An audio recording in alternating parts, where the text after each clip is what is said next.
প্রথমে আমাদের ভাবতে হবে ব্লগ ভিডিওর জন্য কি করতে হবে। তাহলে চলুন।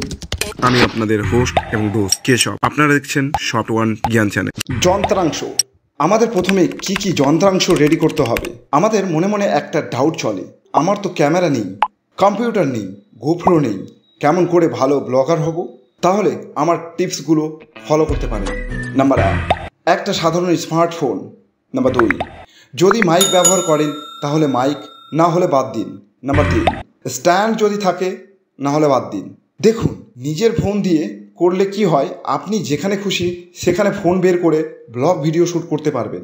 অন্যদিকে ক্যামেরা থাকলে তা ক্যারি করা একটু সমস্যা হয়। ক্যামেরার ব্যবহার ও পার্সোনালিটি। নাম্বার 1, আপনি যেখানে ব্লগ শ্যুট করেন না কেন, আপনাকে এনার্জেটিক ও কনফিডেন্স হতে হবে, না হলে আপনার সাউন্ড ও আপনার মুভমেন্ট ভালো আসবে না, ফলে দর্শকও ভিডিওটি দেখার জন্য এনার্জি পাবে না। তাই আপনাকে প্রতিটি ব্লগ ভিডিওর সাথে আপনার এনার্জি ও পার্সোনালিটি বজায় রেখে শুরু করতে হবে। অনেক ব্লগার এই কারণে ব্লগ ভিডিও বানাতে সাহস পায় না, বা ভিডিও বানালে সেগুলোতে বেশি ভিউজ আসে না। 2, নার্ভাসনেস।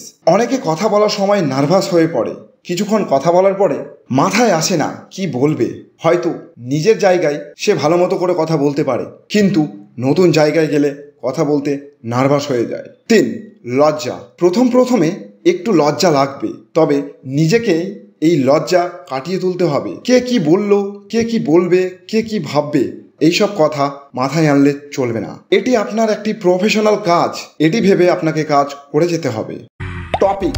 আপনি সব কিছু রেডি করলেন, এবার আপনার সমস্যা হচ্ছে যে আপনি কোন টপিকে ব্লগ ভিডিও বানাবেন। নাম্বার 1, দেখুন, অনেকে বাড়িতে সারাদিন যা করে তাই ভিডিও বানিয়ে পোস্ট করে দেয়। আপনিও চাইলে করতেই পারেন।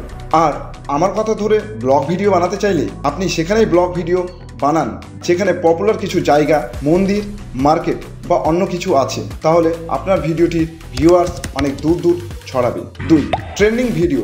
আপনাকে একটু সচেতন হয়ে ব্লগ ভিডিও বানাতে হবে, কারণ যখনই কোনো ট্রেন্ডিং টপিক পাবেন, সেই টপিক নিয়ে যেভাবেই হোক আপনাকে একটা ব্লগ ভিডিও বানাতেই হবে, বা আপনার ভিডিওতে 1 থেকে 2 মিনিট ইনক্লুড করে দিলেন, কারণ ভিডিও ভাইরাল হবার চান্স বেশি থাকে ট্রেন্ডিং টপিকে।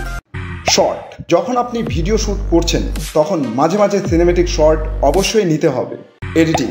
যখন এডিটিং করবেন সেই ভিডিওটিতে অবশ্যই একটা স্টোরি ফুটিয়ে তুলতে হবে। যেমন ধরুন, আপনি ঘর থেকে শুরু করলেন, একটা মেলাতে যাবেন এবং সেখানে গিয়ে আপনি যা করলেন তা শ্যুট করার পরে শেষে বাড়িতে আসলেন, এইভাবে ফিনিশ করতে হবে। আর যদি আপনি ঘর থেকে শুরু করলেন আর মেলাতেই শেষ করে দিলেন, সেটা অনেকটা অসমাপ্তর মতো মনে হবে এবং সেটা ভালো দেখায় না। 2, ভিডিওতে কিছু ভালো মুহূর্ত থাকলে তা ভিডিও শুরু হওয়ার আগে প্রিভিউ বা ঝলক দিতে পারেন, তাতে ভিডিওর হাইপ অনেকটা বেড়ে যায়।